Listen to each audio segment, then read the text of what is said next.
할렐루야. 네. 있습니다. 같이 말씀을 함께 읽겠습니다. 오늘 함께 나눌 말씀은 구약성경 에스더 7장의 말씀입니다. 구약성경 에스더 7장 1절부터 10절까지의 말씀, 저 여러분 한 절씩 교독하도록 하겠습니다. 제가 먼저 1절 읽겠습니다. 왕이 하만과 함께 또 왕후 에스더의 잔치에 가니라. 왕이 이 옛날 잔치에 술을 마실 때 다시 에스더에게 물었는데, 왕후 에스더여, 그의 대책이 무엇이냐? 곧 허락하겠노라. 내 의논가 무엇이냐? 곧 나라의 절반이라 할지라도 시행하겠노라. 왕후 에스더가 대답하여 이르되, 왕이여, 내가 만일 왕의 목전에서 은혜를 입었으며 왕이 좋게 여기시면 내 소청대로 내 생명을 내게 주시고 내 요구대로 내 민족을 내게 주소서. 나와 내 민족의 편에서 죽임과 누굴품과 지면함을 당하게 되었나이다. 만일 우리가 도리어 팔렸더라면 내가 잠잠하였으리이다. 그래도 내게 왕의 손을 흡중하지 못하였으리이다. 아하수에로 왕이 왕후 에스더에게 말하여 이르되, 감히 이런 일을 심중에 품은 자가 누구며 그가 어디 있느냐 하니, 백성들의 해적과 원수는 이 악한 하만이니이다니, 하만이 왕과 왕 앞에서 끌려오거늘. 왕이 노하여 일어나서 잔치 자리를 떠나 왕궁 후원으로 들어가니라. 하만이 일어서서 왕후 에스더에게 생명을 구하니 이는 왕이 자기에게 벌을 내리기로 결심한 줄 알미더라. 왕이 후원으로부터 잔치 자리에 돌아오니 하만이 에스더가 앉은 불상 위에 엎드렸거늘. 왕이 이르되, 저가 공중대 앞에서 왕후를 불간까지 하고자 한다 하니, 이 말이 왕의 입에서 나오매 우리가 하만의 얼굴을 사더라. 왕을 모신 내시 중에 하르보나가 왕에게 아뢰되, 왕을 위하여 충성된 말로 고발한 오르드기를 달고자 하여 하만이 높이가 50규빗 되는 나무를 준비하였는데 이제 그 나무가 하만의 집에 섰나이다. 왕이 이르되, 하만을 그 나무에 달라 하매 모르드게를 매달려고 한 나무에 하만이 달라니 왕의 노가 끝이니라. 네. 에스더서 말씀 벌써 우리가 7장까지 오늘 도착을 했습니다. 에스더서가 총 10장까지 있는데 마지막 장인 10장은 보시면 아시겠지만 3절까지밖에 없어요. 그래서 아마 2주 정도면은 이제 이 에스더서도 마무리될 것 같습니다. 또 이제 한 권의 성경책이 또 마무리가 되어 가다 보니까 다음번 설교는 또 어떻게 어디를 또 준비해야 되나 라는 또 그런 고민하게 되는데, 여러분들 기도 많이 해주시고 또 어떤 성경을 또 같이 보면서 함께 또 도전받고 또 은혜받고 하나님의 말씀을 깊이 연구할 수 있을지 여러분들 많이 기도해 주시고 또 기대하는 마음으로 금요일마다 이렇게 모였으면 좋겠습니다. 사실 저는 오늘 에스더 7장을 읽으면서 좀 많이 고민을 많이 했어요. 뭐 늘 하는 고민이지만 에스더서 우리들 얘기하다시피 에스더서에 하나님의 이름이 한 번도 등장하지 않고, 어떻게 보면은 좀 나쁜 마음을 가지고 읽으면 한 민족이 대단한 복수극을 진행하고 있는 그런 모습이기도 하기 때문에 이걸 어떻게 하면은 하나님이 왜 우리에게 이 에스더서 말씀을 주신 이유가 분명히 있을 텐데 어떻게 그것을 잘 해석해 나갈 수 있을까, 또 함께 나눌 수 있을까. 근데 7장을 특히 보면서 무엇이 하나님께서 우리에게 주시는 당신의 그런 마음을, 어떤 마음을 주시려고 하시는 것인가 고민을 많이 하게 되는데, 그러다 보니까 한 가지로 귀결이 되는 것 같아서 저는 오늘 한 가지만 말씀을 딱 드리고 마치려고 합니다. 안 그래도 계속 제 설교가 한 주 한 주 거듭할수록 나날이 짧아져 가고 있더라고요. 기자 카운트를 해보니까 오늘은 더 짧을 것 같은데 또 다시 또 언제 45분으로 돌아갈지 모르지만 요즘은 제가 많이 짧아진 것 같더라고요. 아무튼 그렇습니다. 그래서 지난 에스더 6장까지 와서 이제 에스더가 만반의 준비를 다 하고 이제 왕과 하만을 두 번째 잔치에까지 초대를 합니다. 두 번째 잔치에 초대를 하는 와중에 이제 모르드게가 높임을 받는 사건이 바로 6장에서 나타났죠. 하만이 자기 일인 것으로 착각하고 이렇게 하시면 그 사람이 참 좋아하지 않을까요? 내가 왕에게 사랑받고 있구나라는 것을 알게 되지 않을까요? 라고 이렇게 간언했던 것이 사실은 모르드게를 위한 것이었고, 모르드게가 그렇게 높임을 받자 자기 마음대로 뭔가를 할 수 없다라는 하만의 생각, 그리고 하만의 주변 사람들의 생각 때문에 막 근심하던 찰나에 부랴부랴 또 두 번째 잔치에 초대되어서 가게 됩니다. 마음이 많이 심란했겠죠. 이 하만의 마음속에는 이 문제를 빨리 해결하고 싶은데 당장 가서 원래는 그날 가서 내가 모르드게를 죽여야지라고 갔던 날이었는데 정반대의 일을 해가지고 왔고 또 돌아와서 얘기를 해보니까 자기 주변의 조언자들도 그 얘기를 듣고 다 안 좋은 얘기들만 하고 있고 마음이 불안한 와중에 결국엔 또 두 번째 잔치에 나아가게 됩니다. 그 7장에서 와서 두 번째 잔치에 딱 도착을 했어요. 사실 왕은 이 잔치에 와서 즐겁게 먹고 마시는 것도 일이겠지만 왕에게는 지금 더 중요한, 더 궁금한 일이 있었습니다. 두 번이나 걸쳐서 자신에게 분명히 요청할 것이 있는 것 같은데 이 왕후 에스더가 분명히 나에게 요구하는 것이 있는 것 같은데 두 번이나 미룰 정도면 과연 얼마나 중요한 일인가 너무 궁금한 거예요. 2절에 보니까 이 둘째 날 잔치에 술을 마실 때에 다시 에스더에게 물어보기도 해. 즉 술을 한껏 마시고 취한 상황이 아니라 자리에 앉자마자 거의 술잔을 받자마자 그래 지금 뭐냐 그렇게 자꾸 미뤄왔던 너의 그 소청이 너의 그 요구가 무엇이냐 내가 다 허락할게. 늘 하는 말이지만 그 나라의 절반대로 내가 너한테 줄 테니까 한번 말 좀 해보렴 이 얘기를 하게 됩니다. 그래서 이제 에스더가 드디어 이제 이야기를 하죠. 3절에 보니까 내가 만약에 은혜를 입었다면 또 왕이 원하신다면 나의 생명을 내게 주시고 내 민족을 내게 주소서 라고 고백을 합니다. 상상을 한번 해보면 그 장면이 어떤 장면이었을까 상상을 한번 해보면 아마 에스더가 그냥 아무렇지도 않게 술잔을 따르면서 제 생명도 제게 주시고요 제 민족도 제게 주시고 이런 식으로 말하지 않았을 거예요. 아마 갑자기 눈물이 뚝뚝 흐르면서 제발 이것을 해결하여 주시옵소서라고 아마 간절하게 얘기했을 것 같아요. 그러면서 4절에서 이렇게 이어지면서 얘기하는 것이 나와 내 민족이 팔려서 죽임과 도륙함과 진멸함을 당하게 되었나이다. 차라리 우리가 팔렸더라면 노비로 팔린 것이라면은 내가 이렇게까지 안 했을 것이지만 우리는 다 죽임을 위해서 팔렸습니다.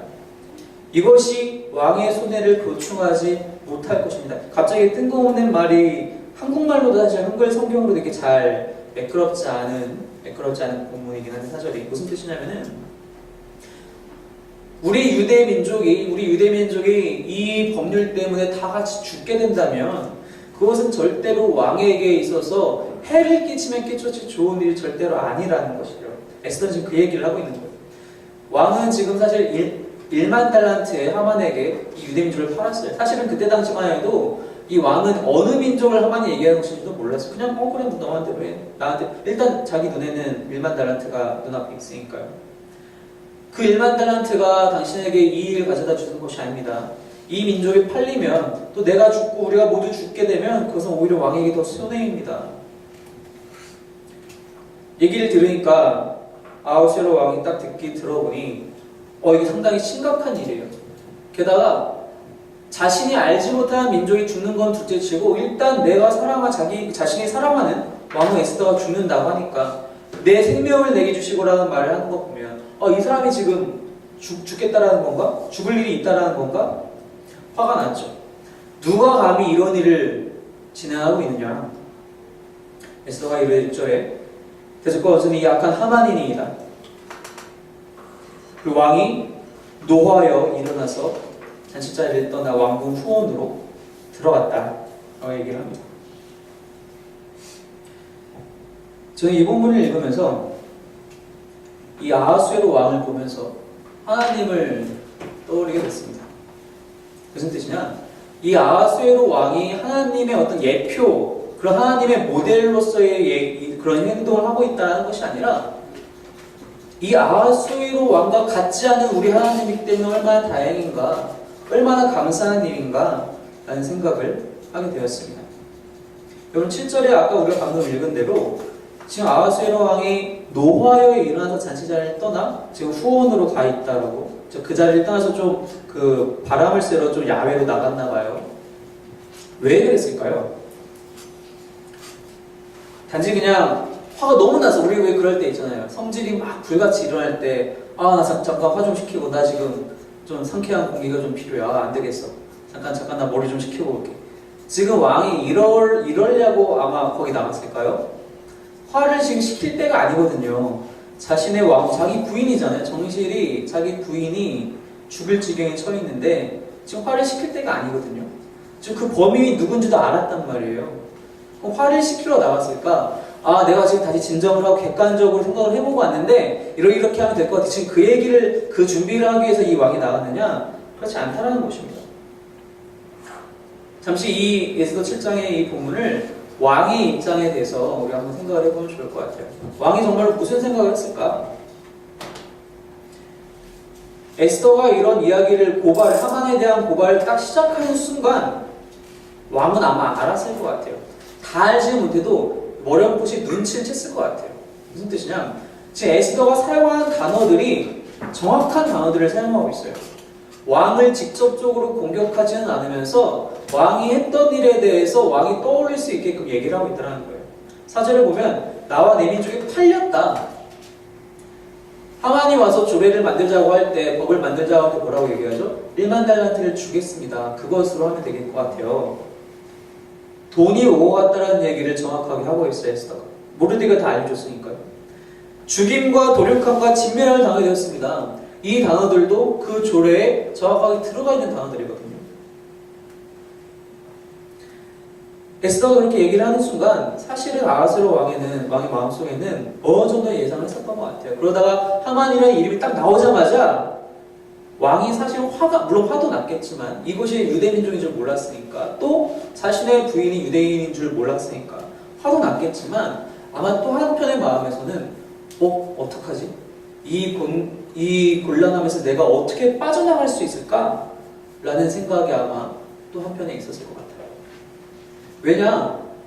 이 법은 성경에 나와 있다시피 바사와 메대의 법은 절대로 변개할 수 없다. 왕이라 하더라도 그래서 바꿀 수 없다라는 것이 이 에스더서 첫 장부터 쭉 이어내려오는 이야기 아니었습니까? 자신이 이미 공범이기 때문에 하만이 이렇게 얘기를 해서 요청을 해서 그 법을 만들었지만 그 법에 실제로 인장이 찍혀있는 건 왕의 인장이거든요. 하만의 인장이 찍혀있는 게 아니에요. 왕이 그렇게 한 것이기 때문에 이것을 자기가 어떻게 할 수 없어. 자기가 자기 스스로 자기 도장을 주고 자기 반지를 주고 자기 와이프를 죽게끔 그 장본인이라는 사실이 아하스의 왕의 마음을 어지럽게 한 것 같아요. 어떻게 해결할 수가 없는 노릇이거든요. 그냥 무작정 하만한테 다 덮어 씌운다고 하더라도 해결할 수 없는 일이거든요. 바꿀 수 없는 법이기 때문에. 아하스웨로 왕으로 대표되는 모든 사람이란 것은, 대부분의 사람들은 항상 그렇다는 것입니다. 항상 눈앞에 있는 이익에 눈이 멀어서 그것을 취하게 되면은 그 뒤에 일들은 사실 생각하지 못할 때가 많이 있어요. 물론 생각이 많고 계산이 빠른 사람들은 그 뒤에 일들도 계산하기도 합니다. 계산하기도 하지만 그 계산이 완전한 계산이냐, 퍼펙트한 완벽한 계산이냐, 사실 그렇지 않더라는 거예요. 우리가 지난주에도 잠깐 말씀을 나눴지만 항상 놓치는 것이 있다는 겁니다. 왕도 전혀 생각하지 못했어요. 당시에 전 세계를 쥐락펴락하던 그 왕에게서는 한 민족 별거 아니었거든요. 자기 민족만 아니면 소수민족이라고 하는데 하만이 그 소수민족 하나 죽는 것, 땅이 얼마나 넓은데 사람이 얼마나 많은데 그 신경이나 썼겠어요? 당장 눈앞에 있는 1만 달란트가 왔다 갔다 하니까 1년 예산에 가까운 그 돈이 왔다 갔다 하니까 그것에 눈이 멀어서 그냥 결정을 해버리고 말죠. 여러분, 그에 반해서 우리 하나님은 어떻습니까? 우리 하나님이 일을 진행하시는 방식과 하나님의 그 방법들은 어떻습니까? 우리 하나님이 당장 눈앞에 이익에 눈이 멀으셔서 아무렇게나 그냥 결정하시는 분이신가요? 우리가 에스더서를 지금까지 읽어왔지만 다른 성경까지 갈 필요도 없이 그냥 에스더서만 읽어도 하나님은 절대 그런 분이 아니라는 걸 알 수 있어요. 하나님은 다 예비하시고 계획하시고 철저히 준비하신 다음에 그 계획에 맞게 한 걸음 한 걸음 이루시는 분이 우리 하나님이시라는 거예요. 왜 하필 그때 왕 와스디가 회의가 당하고 그때 또 마침 에스더가 그 적당한 나이가 되어서 또 거기에 그 왕후를 새로 뽑는 일에 참여할 수가 있었고 또 이걸 봐서 간택이 되고 왜 하필이면 모르드게는 그때 고발을 했는데 그 즉시 상을 받지 못했으며 나중에 왜 하필이면 그날 밤에 이 왕에게 잠이 안 와서 그날 또 하필이면 역대 일기를 읽고 모르드게를 떠올리게 되고, 이 모든 일들이 하나님의 계획과 섭리 안에 있었다는 것입니다. 하나님은 절대로 다른 어떤 것에 흔들리시는 것이 아니라 당신께서 처음부터 작정하신 것, 즉 우리 모두를 구원하시기 위한 그 계획을 한 걸음 한 걸음 밟아가시는 데 있어서 절대 흐트러짐이 없으시고 늘 그것을 포커스로 달려가시는 분이 바로 우리 하나님이시라는 사실입니다. 혹자는 이렇게 얘기할 수 있어요. 이거 뭐 어차피 유대인 구원한 건데, 유대인 그냥 그걸로 끝난 거 아니야? 이게 우리 한국 사람들이랑 무슨 상관이야? 그냥 유대인이 구원받는다면 마치 우리가 1945년 8월 15일에 해방한 일이 다른 나라들이랑 별 상관이 없는 일인 것처럼 우리도 그렇게 받아들일 수 있거든요. 유대인들이 이렇게 살아난 게 우리랑 무슨 상관인데, 여러분 이 사건은요 사실 그렇게만 바라봐서는 안 된다는 것입니다. 그랬다면 애써서 성경에 들어와 있지도 않겠죠. 혹자는 이 당시에 모르드게와 에스더를 욕하는 학자들도 간혹 있어요. 무슨 뜻이냐면은 우리가 이제 처음 에스더 1장을 같이 나눌 때 얘기했지만 이 에스더서의 이 사건의 연대는 1차 포로기환과 2차 포로기환 사이에 일어난 일이에요. 그래서 어떤 사람들은 왜 1차 포로기환 할 때 하나님이 다 예루살렘으로 가라고 했는데 얘네들 안 가고 여기 남아있어서 거기에 자기들이 뭔가 좀 뭐 하는 게 있으니까 아까워서 안 간 거 아니냐, 그런 사람들을 왜 존경하느냐 라고 말하시는 분도 간혹 있어요. 근데 만약에 여기서 이 사람들이 없었다고 해봅시다. 하만이 이 왕에게 요청한 것은요, 이 수산성, 당시의 수도였던 수산성에 있는 유다인들만 죽이려고 한 것이 아니었어요. 이 바사 제국 전체에 있는 유다인들을 죽이려고 한 것이었어요. 당시에 바사 제국 전체는 말했다시피 전 세계거든요.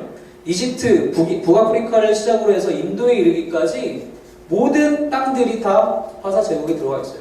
설령 당시 1차 귀환을 해서 포로 귀환을 해가지고 예루살렘으로 돌아가 있는 유대인들일지언정 그들도 그 리스트에 있는 상황이었다는 것입니다.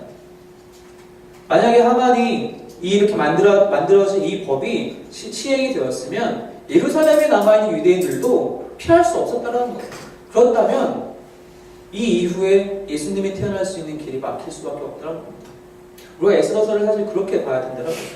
단지 그냥 한 민족의 그런 거창한 복수로 보는 것이 아니라 하나님께서 왜 하필 이 사람들 여기 남겨두셔, 특별히 이렇게 믿음이 있는 하나님 앞에 순종하는 이 사람들을 남겨두셔서 당신께서 우리 모두를 구원하시기 위한 그 계획, 예수님을 통하여서 우리 모두를 구원하시길 원하시는 그 계획을 이루시기 위해서 이들 여기에 두셨고, 그리고 그것으로 차근차근 일을 진행시키시면서 당시 이 사람들은, 이 에스더와 모르드게는 자신들이 살아난 것 때문에 기뻐할지는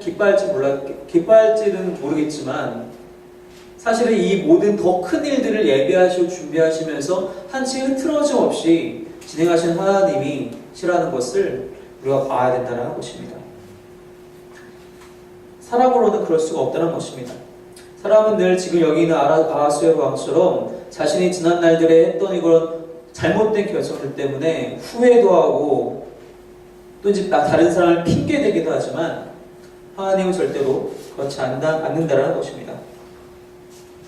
민수기 말씀에 보면 하나님은 인생이 아니시니, 즉 사람이 아니시니 시건치 않으시고 말을 헛되게 하지 않으시고 절대로 핑계치도 않으신다라고 얘기를 하고 있어요. 우리 하나님 바로 그런 분이시라는 겁니다. 근데 이 아하수에로 왕은 그렇지 않다는 것이죠. 이 뒤에 보니까 왕이 그렇게 해서 자리를 떠났어요. 그랬더니 이제 하만이 지금 벌벌 떠는 거죠. 나 이제 죽었구나. 나 지금 어떻게 이 상황을 모면할 수 있을 것인가.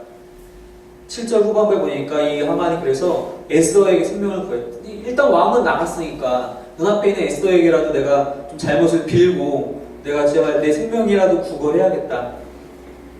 그때 마침 왕이 들어와요. 그때 마침 왕이 들어오자마자 딱 본 것이 에스더가 앉아있는 그 의자에 너무 가까이 가 있는 거예요, 하만이. 당시 이제 아수르보다 더 뒤에 제국이긴 하지만 아수르의 법령에 보면은 왕후의 주변 반경 7걸음 안에는 절대로 남자가 들어갈 수 없는 것이 바로 법이었어요. 이 당시에도 당연히 그런 유사한 법들이 있었겠죠. 그 걸상에 너무 가까이 나간 거예요. 하만이 지금 너무 마음이 급하다 보니까 그걸 딱 보자마자 왕이 이렇게 얘기하는 거죠. 8절 후반부에 보니까 저가 궁중 내 앞에서 왕후를 강간까지 하고자 하는가. 정말로 아하스웨로 왕이 그렇게 생각했을까요? 아니에요. 이거는 핑계예요. 에스더가 고발한 내용으로는 하만을 죽일 수가 없어요. 하만이 만들어낸 법은 사실은 하만이 썼지만 반지는 도장은 자기 것이 들어와 있거든요. 근데 마침 이런 일이 자기 눈앞에서 벌어지고 잘됐다. 내가 이걸 핑계 삼아서 하만을 죽이면 되겠구나. 그리고 나서 하만을 그렇게 얘기를 하고 사람들이 갑자기 몰려 나와서 하만을 다 에워싸고 데리고 가죠. 사람은 자신에게 불리한 것이 있으면 일단 피하고 보고요. 그리고 일단 거기서 누군가를 핑계댈 수 있으면 항상 핑계대고 자기는 그 자리에서 모면하려고 한다는 것입니다. 물론 그것마저도 하나님께서 여기서 사용하고 계시지만 사람의 모습은 참 그렇다는 것입니다. 우리 하나님은 절대로 그렇지 않다는 것입니다. 여러분, 하나님도 분명히 그러실 수 있었어요. 하나님이 핑계 대실 수 있었어요. 무슨 뜻이냐? 창세기에서 아담과 하와가 잘못을 하고 즉 선악과를 따먹게 되고 불순종하게 됐을 때 하나님은 그걸 핑계로 내어버려 두실 수도 있었어요. 사실 하나님 입장에서는 이 사람들을, 자신의 말도 안 듣는 이 사람들을 구원을 해야 할 필요가 전혀 없으셨거든요. 왜 굳이 마치 노아 홍수 때처럼 싹 다 없고 다시 시작하셔도 되는 거였거든요. 근데 그렇게 안 하세요. 오히려 그런 세상이 악화되어지고 악에 빠져가는 모습을 보시면서 그건 너희 탓이야 핑계 대시는 것이 아니라 오히려 슬퍼하시고 오히려 덮어쓰세요. 그것을 덮어쓰시고 자신의 생명으로, 즉 자신의 아들의 생명으로 오히려 대체하시고 해결하시는 분이 우리 하나님이시라는 겁니다. 우리가 다른 사람을 용서하지 못하고 우리가 다른 사람을 오히려 핑계대고 나만 살고자 하는 욕심이 가득할 때 우리 하나님은 절대 그러지 않으셨다는 것입니다. 충분히 그러셔도 되지만, 그러셔도 우리는 할 말이 없지만 하나님은 그냥 그 죄를 다 당신께서 감당하셨다는 것입니다. 세례 요한이 얘기한 것처럼 보라 세상 죄를 지고 가는 하나님의 어린 양이로다. 바로 하나님이 바로 우리에게 그렇게 다가와 주시고 그렇게 사랑하시는 분이시라는 겁니다. 우리의 구원을 위해서 쉬지 않으시고 역사하시는 주님이시라는 것입니다. 지금도 쉬지 않으시고 지금도 그 길을 계속 걸어가시고 달려가시는 분이 우리 하나님이시라는 사실입니다. 또 한 가지 지금 이 7장을 보면서 왕의 부족한 부분들을 보게 되는데 그것은 무엇이냐면 9절에 보니까 그렇게 사람들이 하만을 체포하는 순간에 한 내시가 나와서 왕에게 이렇게 얘기를 합니다. 왕이시여, 왕을 위하여 충성된 말로 고발한 모르드게를 오히려 죽이려고 하만이 이렇게 큰 나무를 준비하였습니다. 그것이 지금 하만의 집에 있습니다. 왕이 그래 잘됐다. 거기다 달자. 여러분, 이 아하스웨로 왕이 에스더서를 시작하면서 단 한 번도 자신의 스스로 결정한 적이 한 번도 없어요. 왕후 와스디가 자기 잔치에 참여하지 않았을 때 일을 어떻게 하면 좋을고 7명의 그 신하들이 와서 이렇게 하십시오. 그래 그럼 그렇게 하자. 그래도 막상 또 그렇게 내치고 나니까 마음이 또 안 좋고 또 사람들이 와가지고 새로 왕을 뽑으시죠. 그럼 그렇게 하자. 하만이 와서 얘네들 좀 죽여야 될 것 같은데요. 그럼 그렇게 하자. 다 그랬어요. 다 자기 스스로 결정한 것이 하나도 없거든요. 사실 아까 그 7절에서도 후원 나간 것도 어떻게 할지 몰라서 자기 스스로는 결정을 못 내리니까 나간 것도 있어요. 근데 여기서도 하만을 지금 일단 급한 마음에 왕후까지 범하고자 하느냐라고 한 순간 사람들이 와서 다 벌을 쌌지만 어찌할 줄 모르는 거죠. 어떻게 벌을 줘야 되나? 마침 때마침 한 사람이 나와서 이렇게 하시죠. 그래 그렇게 하자. 여러분, 사실 누군가에게 조언을 구하는 것은 부끄러운 일이 아니에요. 그죠? 사실 어떻게 보면 되게 중요한 일이기도 하고요. 우리 신앙생활을 하면서도 서로에게 조언, 귀한 조언을, 어떨 때는 따끔한 조언을, 어떨 때는 위로가 있는 조언을 줄 때가 있어요. 꼭 주어야 하는 때가 있고요. 근데 지금 이 아하스웨로 왕처럼 최고의 권력을 잡고 있지만 어찌할 바를 모르는 사람이라면 그 나라가 어떻게 굴러가겠습니까? 참 감사한 것은 하나님이 전지하시다라는 것이 너무나 감사한 일이라는 겁니다. 그렇기 때문에 하나님의 왕국에서는 이럴 일이 없다라는 거예요. 하나님의 나라에서는, 하나님의 통치하심 안에서는 우한좌한 갈피를 못 잡고 좌충우돌할 일이 전혀 없다라는 것입니다. 그게 얼마나 감사한지 모르겠어요.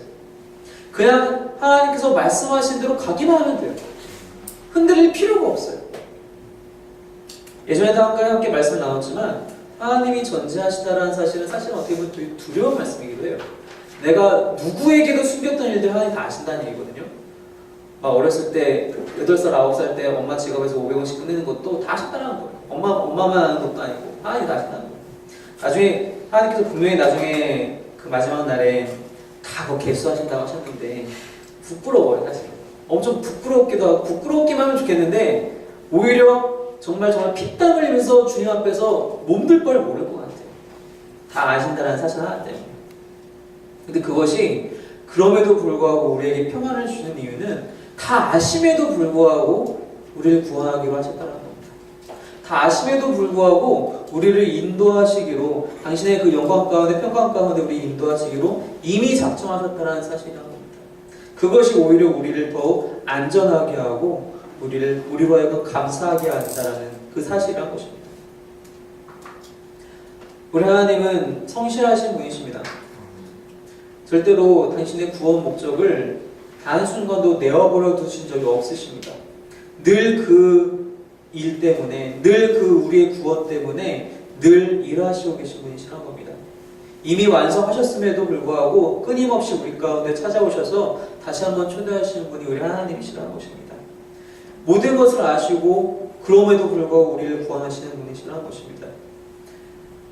우리가 사람을 보면은 희망이 없지만 우리가 하나님을 보면서 소망이 생기고 믿음을 가질 수밖에 없는 이유가 바로 여기에 있다는 것입니다.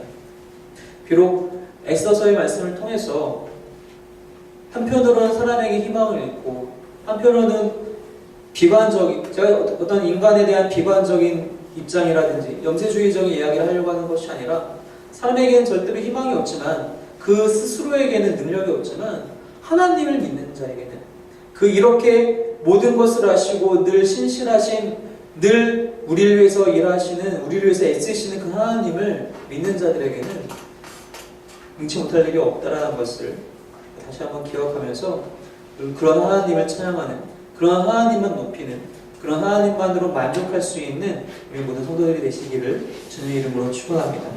기도하겠습니다.